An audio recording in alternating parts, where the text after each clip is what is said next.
Welcome to the Slop Farm. Enjoy the video. You begin by signing into Kaltura and confirming you have upload privileges. This matters because shared libraries control availability. Once signed in, open your PowerPoint and either export as MP4 or use the Kaltura PowerPoint plugin to record narration and webcam. Choose based on quality needs. Next, pick the destination folder in Kaltura and add a clear title and description so viewers can find the content. Make sure to select the correct access level, private versus public effects sharing and playback permissions. Now you configure and sync media. Open Kaltura Capture or the plugin, verify mic and camera levels, and record a short test. Good audio prevents rework. Once the file uploads, enter Kaltura Studio to trim start and end, split long sections, and add captions.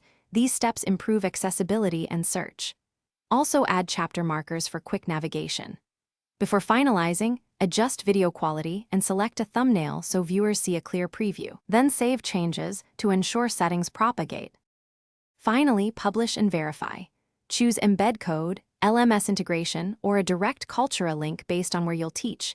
Test the link as a viewer to confirm access. Once live, monitor analytics for view counts and drop-off points. This tells you whether to re-edit or clarify sections. If something goes wrong, one key troubleshooting tip. If uploads fail, retry after reducing bitrate or splitting the file, and check firewall and account permissions. Network timeouts or blocked ports are common culprits. Thanks for watching. Consider subscribing if we helped you today.